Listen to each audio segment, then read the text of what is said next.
In this question, a closed tube of length L, completely filled with water, has a small air bubble trapped in it. तो जैसे यहाँ पे दिख रहा है कि एक small air bubble इसके अंदर. When the tube is held at an angle theta with the vertical and rotated at a constant angular velocity omega about the vertical axis through its lower end, the bubble settles at some intermediate position in the tube. What fraction eta of length of the tube is the distance of the bubble from the lower end? यानी जो lower and है यहाँ से कितने distance पर है ये हमें पता करना है. Acceleration due to gravity is g. तो ये जो भी क्वेश्चन है, this question is basically based on the basics और कंसेप्ट्स ऑफ बायनेंसी फोर्स. तो बायनेंसी फोर्स के जो कंसेप्ट्स या बेसिक्स होते हैं उस पर बेस्ड है. और बायनेंसी फोर्स नॉर्मली तो हम जानते हैं कि वर्टिकली अपवर्ड्स लगता है in case of stationary containers. लेकिन कंटेनर जब यहाँ पर एक्सेलरेटेड होते हैं, तो कंटेनर अगर एक्सेलरेटेड है तो उन केसेस में बायनेंसी फोर्स कैसे पता किया जाता है, तो उसको मैं बहुत ही ब्रीफ में एक बार यहाँ पर उन कंसेप्ट्स को मैं एक बार इलस्ट्रेट कर देता हूँ और उसके बाद फिर मैं उन कंसेप्ट्स को यहाँ पे अप्लाई करूँगा. तो अल्टीमेटली ये जो प्रॉब्लम है, ये प्रॉब्लम यहाँ पर बस हमें बायनेंसी फोर्स इस पर लिखना आना चाहिए और इसको बैलेंस करना आना चाहिए. जो भी फोर्स बैलेंसिंग है, फोर्स बैलेंसिंग करना आना चाहिए. तो it is a simple question but based on concept of buoyancy force in accelerated container. तो कुछ एक केसेस में यहाँ पर लेकर के बायनेंसी फोर्स कैसे लिखा जाता है, जस्ट मैं इसको इलस्ट्रेट कर रहा हूँ इन केस ऑफ एक्सेलरेटेड कंटेनर. तो सपोज़ कोई भी एक्सेलरेटेड कंटेनर है और इसमें लिक्विड वगैरह है. इसका अगर मैं एक छोटा सा यहाँ पर एक हिस्सा ले लूँ, छोटा सा मैं एक यहाँ पर इसका एक मास यहाँ पर ले लूँ. अगर मान लीजिए स्टेशनरी है तो उस केस में यहाँ पर ये होता है कि छोटा सा जो मैंने मास लिया है तो इस पर जो फोर्स लगता है वो लगता है dm इंटू जी. तो सभी को पता है कि जो इसका वेट होता है या फिर जो ग्रेविटेशनल फोर्स है, उस ग्रेविटेशनल फोर्स की वजह से प्रेशर क्रिएट होता है और फोर्स का डायरेक्शन आप देख रहे हो डाउनवर्ड है. तो जिधर डायरेक्शन है उस डायरेक्शन में प्रेशर बढ़ता है और प्रेशर अगर उस डायरेक्शन में बढ़ता है तो जो भी यहाँ पर प्रेशर की वजह से नेट फोर्स है या जो बायनेंसी फोर्स है, वो बायनेंसी फोर्स वर्टिकली अपवर्ड आता है इन केसेस में. तो buoyancy force is vertically upward और सिंपली क्या हो जाता है, density of liquid into volume submerged जो भी इनटू जी. मैं बहुत ज़्यादा डिटेल में इसमें नहीं जा रहा हूँ, जस्ट मैं बस एक ब्रीफ में आइडिया दे रहा हूँ कि किस तरीके से बायनेंसी फोर्स हमें लेना होता है. अगर वही कंटेनर यहाँ पर लेट्स से एक्सेलरेटेड है, suppose the container is accelerated और एक्सेलरेशन लेट्स से अगर मान लीजिए कि इसमें यहाँ पर लेट्स से हॉरिजॉन्टल डायरेक्शन में एक्सेलरेशन है तो अगर हॉरिजॉन्टल एक्सेलरेशन है और उस केस में अगर मैं यहाँ पर एक छोटा सा पार्ट यहाँ पर इसमें लेता हूँ तो एक dm इंटू जी हो जाएगा फोर्स, ग्रेविटेशनल फोर्स. और मैं सूडो फोर्स यहाँ पर लूँगा, मैं कंटेनर के रेस्पेक्ट में यहाँ पर देखूँगा इसको. तो कंटेनर के रेस्पेक्ट में आपको जो भी फोर्सेज एक्सटर्नल यहाँ पर दिखाई दे रहे हैं, यानी लिक्विड का एक दूसरे पे एक्सर्टेड फोर्स नहीं ले रहे हैं यहाँ पर, बल्कि हम सिर्फ एक्सटर्नल फोर्सेज ले रहे हैं. लिक्विड का आपस का फोर्स नहीं ले रहे हैं. तो dm इंटू जी इंटू dm इंटू ए, ये दो फोर्सेज हो जाएंगे. इनका जो रिजल्टेंट है वो रिजल्टेंट यहाँ पर इस तरीके से आएगा और इस रिजल्टेंट को बैलेंस करेगा जो भी प्रेशर की वजह से जो भी फोर्सेज हैं, जिसको हम बायनेंसी फोर्स बोलते हैं यहाँ पर इसमें. तो दिस इज़ बायनेंसी फोर्स. तो बायनेंसी फोर्स अब के बार वो जो फेमस डायरेक्शन होती है वर्टिकली अपवर्ड डायरेक्शन, उस पर नहीं लगेगा. आप बायनेंसी फोर्स डायरेक्टली यहाँ पे लिख सकते हो या फिर इसके दो कंपोनेंट्स करके लिख सकते हो. तो जो ग्रेविटी की वजह से बायनेंसी फोर्स है उसको आप बोल दो buoyancy force due to gravity, this is in the vertical upward direction. और जो इस एक्सेलरेशन की वजह से बायनेंसी फोर्स है इसको BA बोल दिया.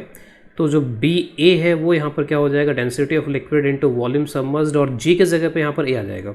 और जो BG है वो बिल्कुल वैसे के वैसे हो जाएगा, density of liquid volume submerged into G.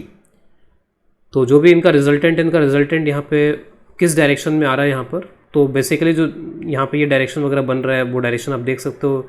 यहाँ पे tan theta is equal to some A/G हो जाएगा. और एक तरीके से अगर मैं R लिखना चाहूँगा तो R में जो G इफेक्टिव होगा, R में G इफेक्टिव यहाँ पर हो जाएगा √A² प्लस G². और अगर मैं नेट बायनेंसी फोर्स लिखूँगा तो उस नेट बायनेंसी फोर्स में फिर यहाँ पर रो लिक्विड वॉल्यूम सबमर्ज्ड, फिर G इफेक्टिव यहाँ पे आएगा and that G effective in this particular case is G² plus A². अगर एक सिंपल सा एक्सेलरेशन है वर्टिकल अपवर्ड डाउनवर्ड कुछ इस तरीके का, तो उस केस में अगर यहाँ पे लिखते हो तो dm इंटू जी हो जाएगा. फिर एक्सेलरेशन की वैसे सूडो फोर्स यहाँ पर आप लिखो कंटेनर के रेस्पेक्ट में तो dm इंटू ए हो जाएगा. तो इस केस में जो बायनेंसी फोर्स है वो वर्टिकली अपवर्ड ही लग जाएगा यहाँ पे, और यहाँ पे G इफेक्टिव हो जाएगा G प्लस A के इक्वल, जो दिख रहा है यहाँ पर इसमें. अगर रोटेशन का केस है, सपोज यहाँ पे कोई जस्ट यूँ ही इसमें यहाँ पर बस केवल इलस्ट्रेशन पर्पस डायग्राम बना रहा हूँ. सपोज ओमेगा से रोटेटेड कंटेनर है यहाँ पर. अब इसमें अगर मैं कंटेनर के रेस्पेक्ट में डायग्राम बनाऊंगा तो dm इंटू जी, और एक सेंट्रीफ्यूगल फोर्स यहाँ पे दिखाना पड़ेगा dm ओमेगा स्क्वायर आर। तो दोनों के वजह से जो बाइंसी फोर्सेस लगेंगे, तो ग्रेविटी का बाइंसी फोर्स अपवर्ड, और इसके वजह से जो बाइंसी फोर्स लगेगा वो इसके अपोजिट, जो भी फोर्स है उसके अपोजिट।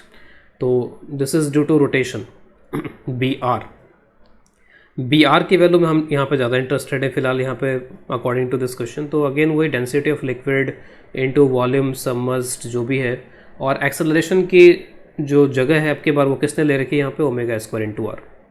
तो ये बाइंसी फोर्स हमें यहाँ पर इस तरीके से लिखना पड़ेगा। तो एक ब्रीफ इंट्रोडक्शन के बाद में अब मैं इसको अप्लाई कर रहा हूँ इन द गिवन सिचुएशन, जो सिचुएशन यहाँ पर गिवन है उसमें मैं अप्लाई कर रहा हूँ और इसका फ्री बॉडी डायग्राम बना रहा हूँ। तो जो भी यहाँ पर ये इसमें बबल है, इस बबल पे आप जो फोर्सेस दिखाओगे, तो मैं बाइंसी फोर्सेस यहाँ पर दिखा रहा हूँ, उनके कंपोनेंट्स दिखा रहा हूँ।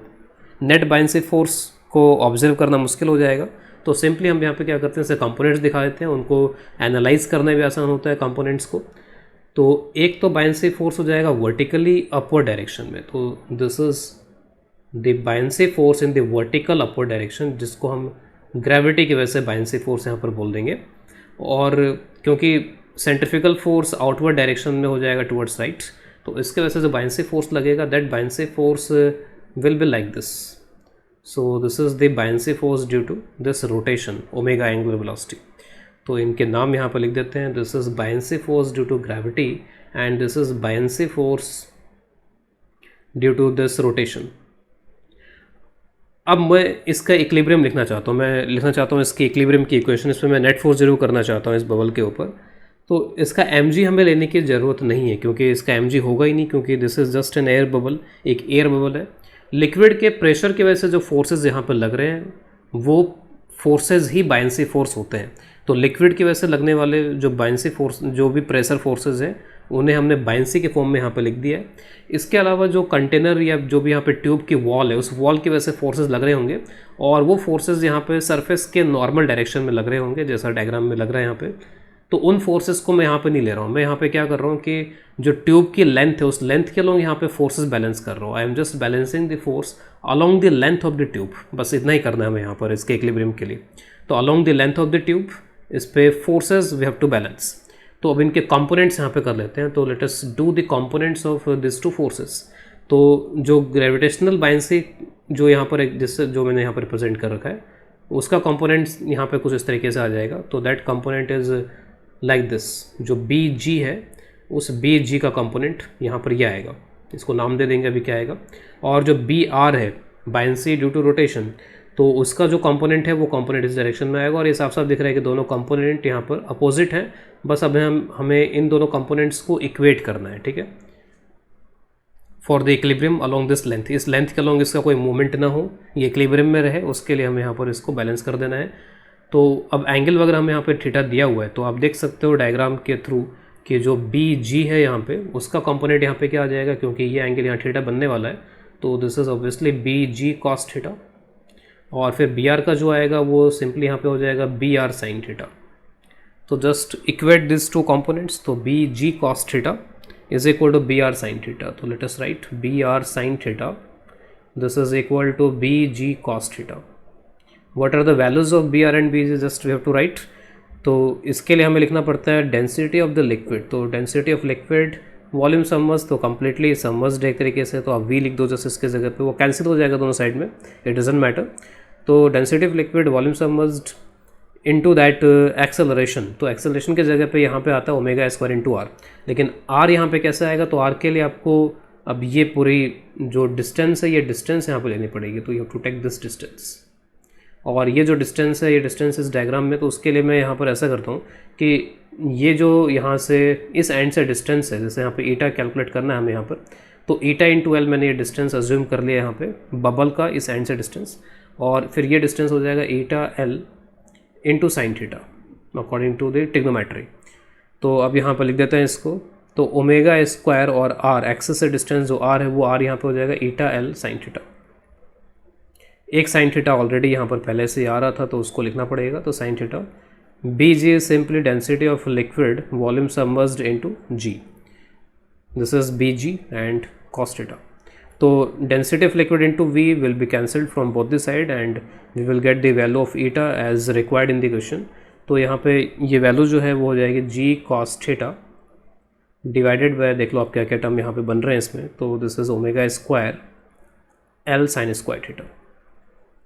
So this is the final answer to this problem.